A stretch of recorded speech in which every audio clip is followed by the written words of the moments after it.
Hi, my warm greetings to everyone. So, in this class, we are going to learn about a poem. The title of the poem is Stopping by Woods on a Snowy Evening.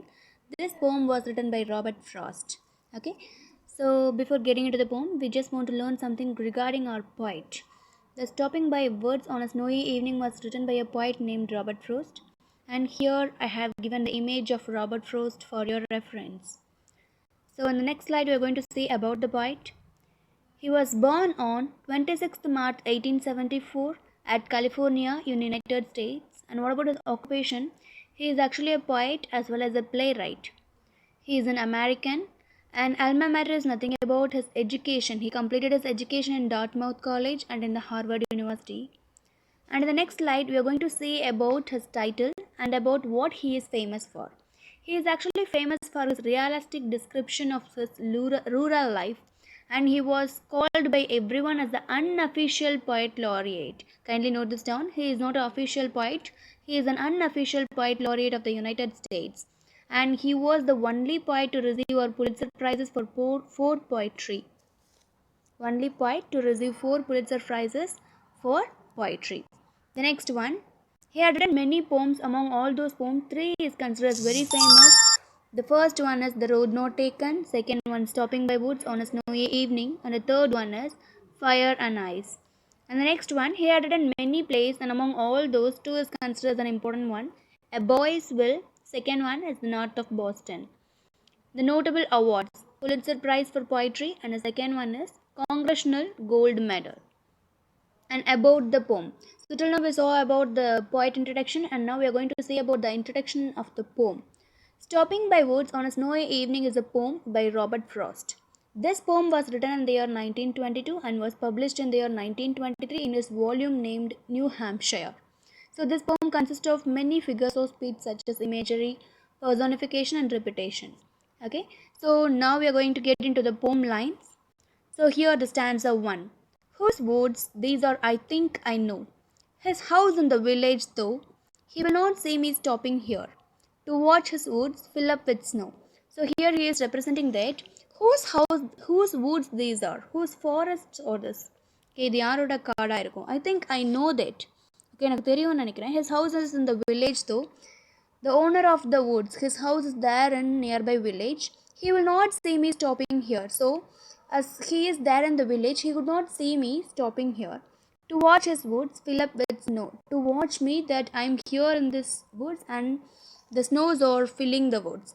Okay, he could not see me and about the snow. Why? Because he is there in the village now. So, in this stanza, he clearly explains that he is a traveler and he is passing the woods, he is passing the forest in the gloomy time, on snowy evening time.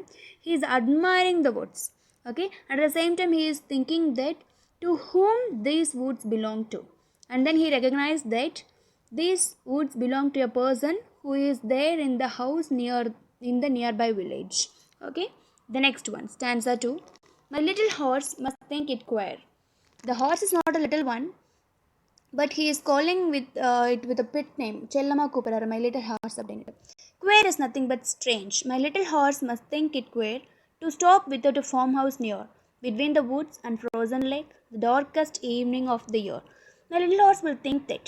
My little horse will think it is a strange thing. Why? Because why I have stopped my horse? There is no farmhouse near. I'm in between the woods now, and I can see the frozen lake here. It was considered the darkest evening of the year.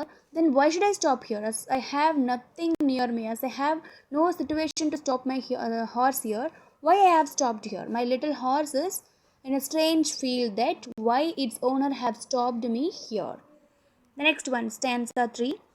He gives his harness bells a shake. Harness bells a shake to ask if there is some mistake. The only other sounds the sweep of easy wind and downy flake. So he here represents the horse. He gives his harness bell. Harness bell is nothing but the straps and fittings by which a horse is fastened to a cart or carriage. That is called harness bell. Okay, we can easily remember as a strap. Okay, strap is nothing but kadivalamnu solluvaanga. Okay, the horse is making a sound with its straps. Okay, and the sound is heard by the owner of the horse, that is our author Robert Frost. And Robert Frost is thinking that horse is speaking to them, as like it is asking him some question. Is there is any some mistake? Why we stopped here?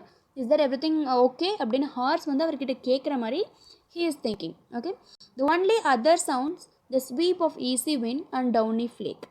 Okay, here he is representing that we can hear nothing in between the woods except the sweep of easy wind and the downy flake.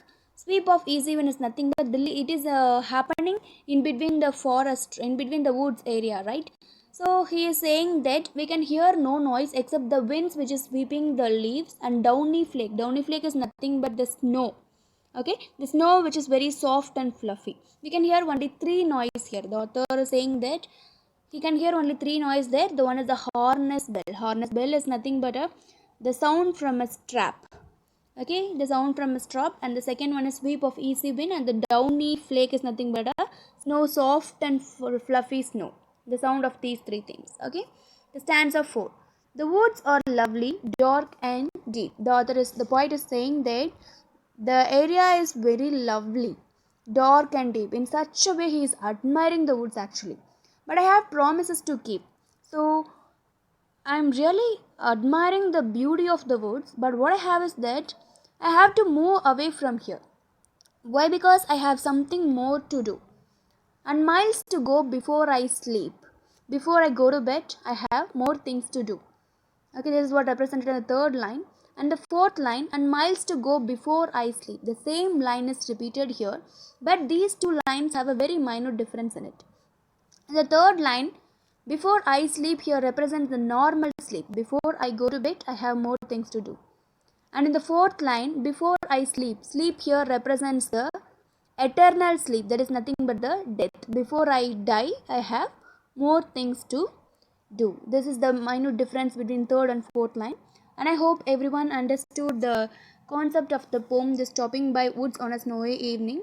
So in the next video, we are going to see about the figures of speech and about the rhyme scheme which is used by Robert Frost in the poem Stopping by Woods on a Snowy Evening. Thank you.